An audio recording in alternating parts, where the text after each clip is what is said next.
What can I say? We have a man that really needs no introduction. The sack master from Ohio State, 16 and a half sacks last year. Chase Youngman, I appreciate you stopping in. Your whole life is about to change, right? Everything for you is about to shift.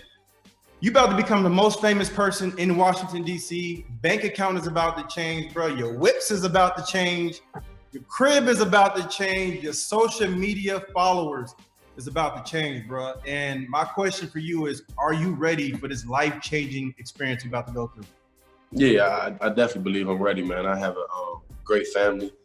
I have a great team around me that can help me through everything that will go into my life, man. I think I'm ready, definitely not gonna blow my money, number one.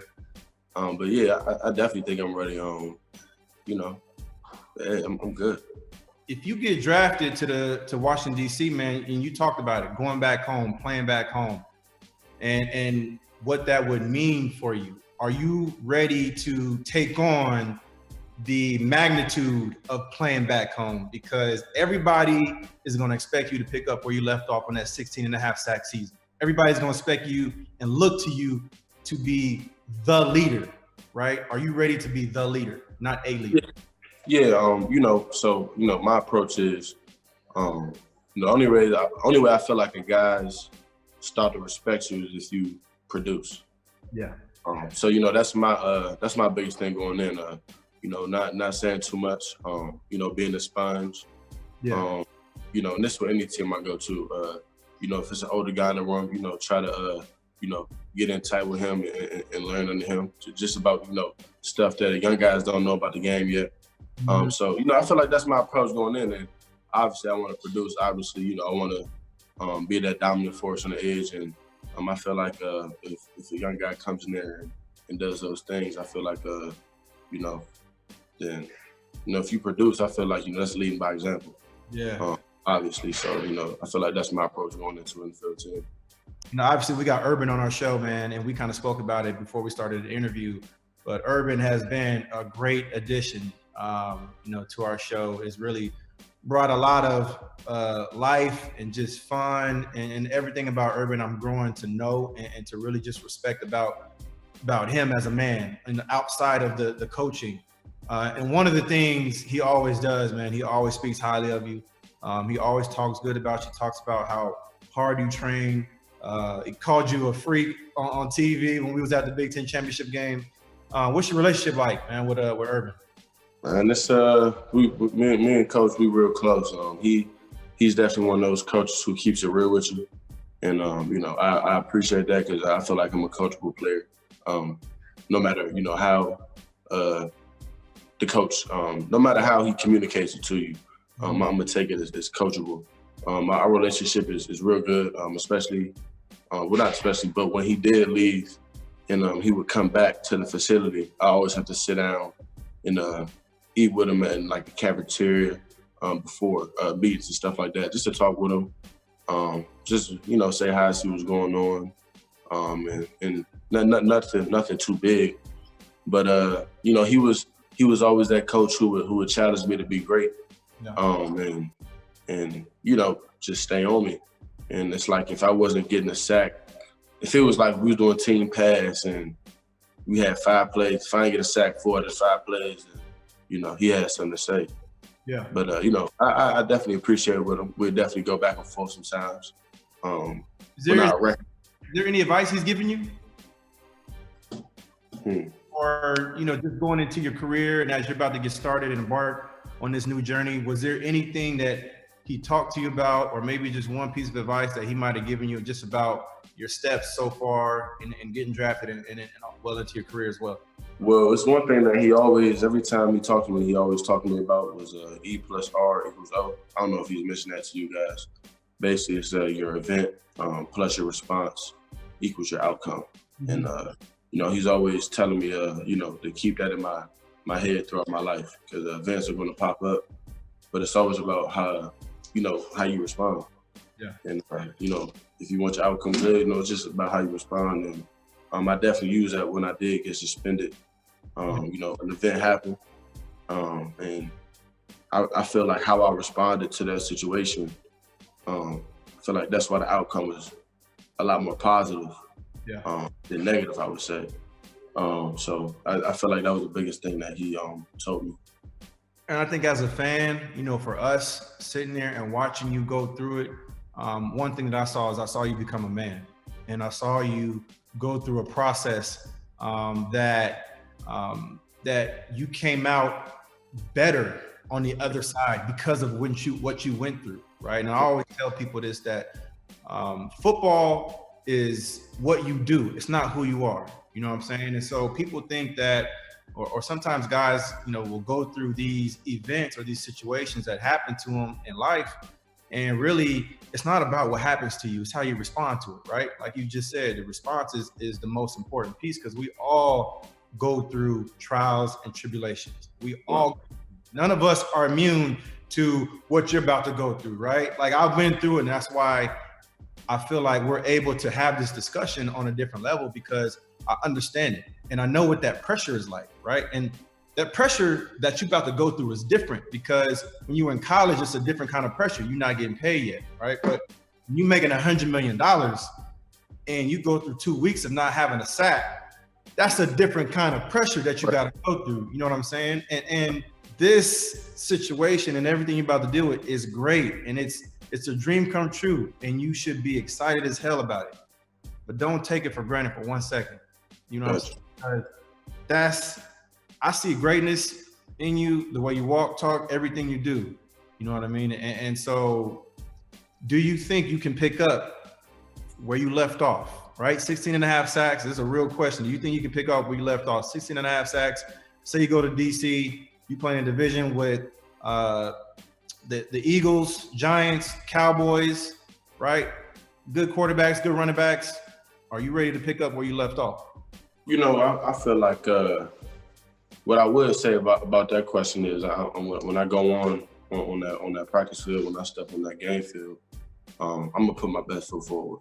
And I feel like, the way I prepare, watching film, how I practice, just how I prepare that whole week for a game. And, as I use what I watched on film, on that field, I feel like when I put my best foot forward, then it's going to dominate. No matter if that's in college or the next level, I'm going to try to dominate on the next level as well. So, I feel like I can go in and just know I'm going to do my best, and I feel like my best can definitely dominate. What's the biggest misconception, man, about your game, do you think? Because I've seen all the intangibles. I've seen you be able to, you got the swim moves, you got the 90-degree turn, which is, to me, that's what makes you great. Is that when you get past the tackle, you go 90 degrees and you close that pocket. But is there a misconception about your game? I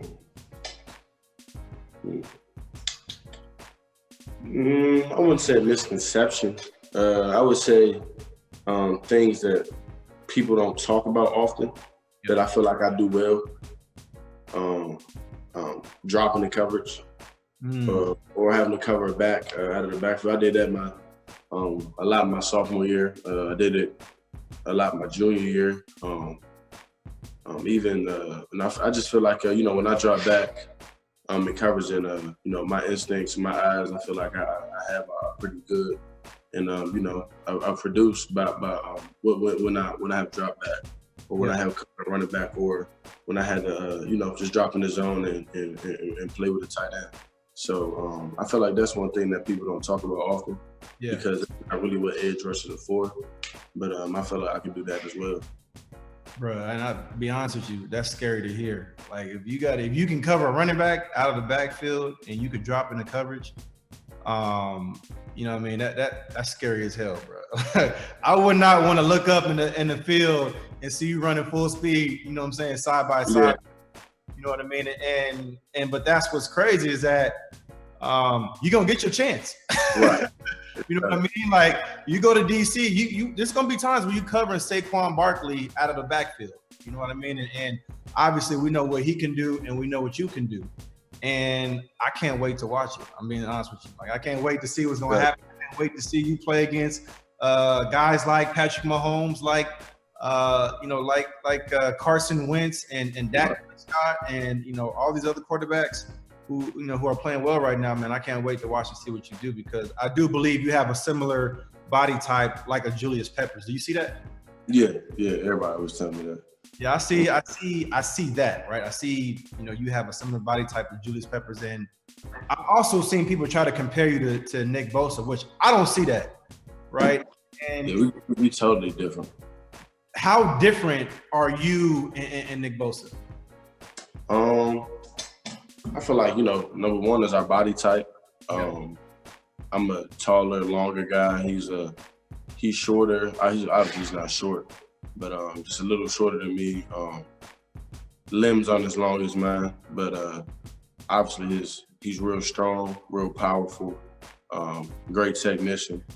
And, we come from the same coach, so we had the same toolbox. So basically, in college, if you're looking at college, and Nick, he did in the league, he uses our same toolbox we had in college.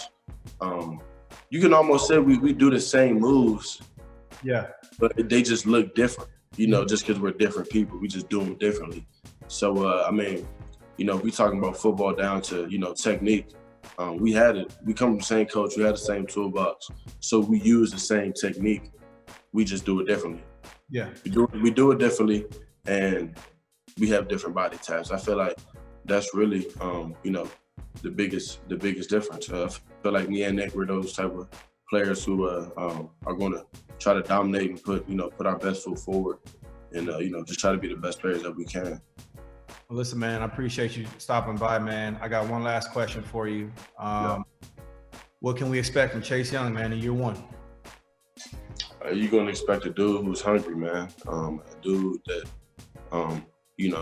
that's going to fit in with everybody else. I'm not going to go in there and look like a rookie. I'm going to go in there and, I feel like I'm a pro in what I do. I feel like I display that, off the field, either just watching film with my diet, extra work on the field after practice, going there and watching film with my coach.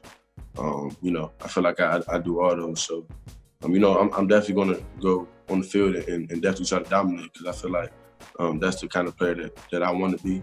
And that's what I'm going to try to do to the best of my ability. So, you're just going to get a guy who's ready and hungry and that's prepared to get after it. That's it, man. I appreciate you stopping by, bro. I'm Yeah. excited for you, man.